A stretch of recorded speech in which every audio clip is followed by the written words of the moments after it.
সময়টা এপ্রিল মাস, কিন্তু পলাশপুর গ্রামের আকাশে আজ ঘন কালো মেঘ। প্রচণ্ড শব্দে মুষলধারে বৃষ্টি হচ্ছে। বৃষ্টির ফোঁটাগুলো টিনের চালে যেন পাথরের মতো আছড়ে পড়ছে।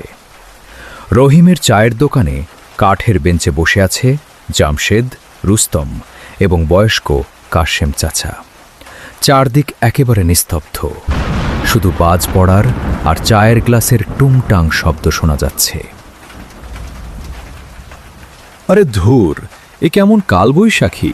এপ্রিল মাসে এমন বৃষ্টি তো মানাই যায় না। কোথায় এখন মাঠে কাজ করব, আর তা না করে এই চায়ের দোকানে বসে রাক্ষসে বৃষ্টিটাকে গালাগাল দিতে হচ্ছে। তো শুধু নিজের কাজের চিন্তা রুস্তম? আমার গুদামে সব সবজি পচে জল হয়ে যাচ্ছে এই বৃষ্টিতে। আচ্ছা কাশেম চাচা, আপনি সেই কখন থেকে একদম পাথর হয়ে বসে আছেন যে? কি ভাবছেন?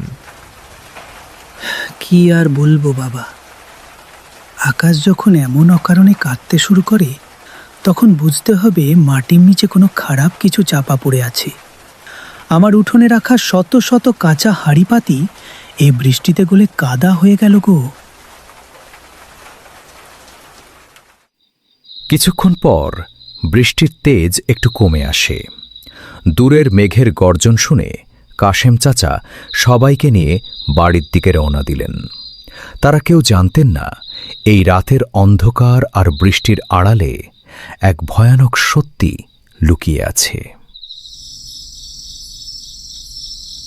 কাশেম চাচা একা কাদামাখা রাস্তায় হাঁটছেন।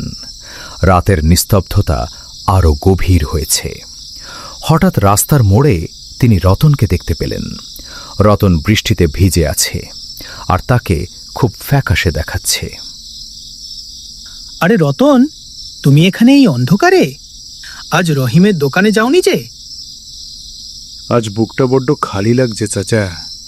আজ জালাল মহাজনের কাছে গিয়েছিলাম পাওনা টাকাটা আনতে। ডাক্তার বলেছে বড় শহরে গিয়ে চিকিৎসা করাতে, কিন্তু জালাল টাকা দিতে মুখের ওপর না করে দিল। ওই পাষাণটার তো জানা উচিত তোমার শরীরটা ভালো নেই। তুমি একদম ভেবো না রতন, আমার কাছে বিপদের দিনের জন্য কিছু টাকা জমানো আছে, আমি তোমার চিকিৎসার ব্যবস্থা করব। দুজনে অন্ধকার গলি দিয়ে একসাথে হাঁটতে থাকে।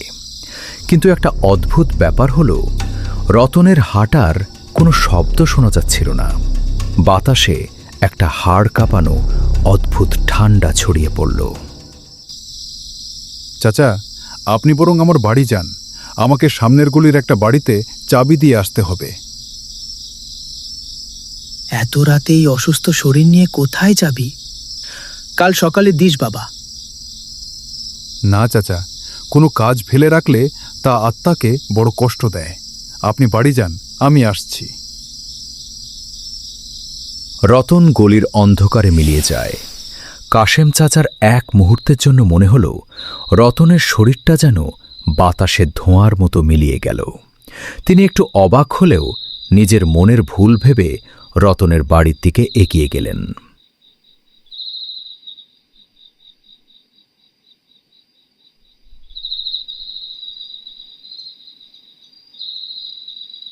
কাশেম চাচা রতনের বাড়ির সামনে এসে দরজা ডাকলেন। দরজা খুলল রতনের স্ত্রী।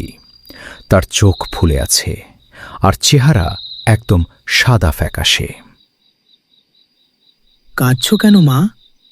আমি সব জানি। রাস্তায় রতনের সাথেই তো দেখা হলো। আমি ওর চিকিৎসার সব খরচ দেব। ও একটা চাবি দিতে গেছে, এক্ষুনি চলে আসবে। এই কথা শুনে রতনের স্ত্রী যেন পাথর হয়ে গেল। তার চোখে ভয় আর চরম দুঃখ ফুটে উঠল। চাচা, আপনি এসব কি বলছেন?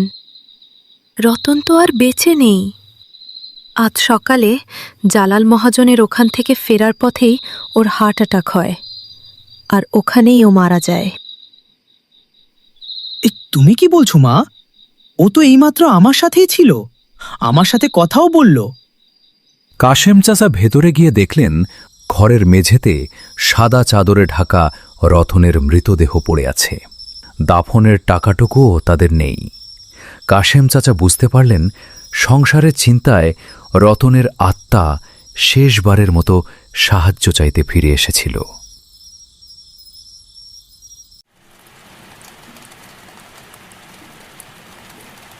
পরদিন সকালে বৃষ্টি আবার শুরু হয়েছে।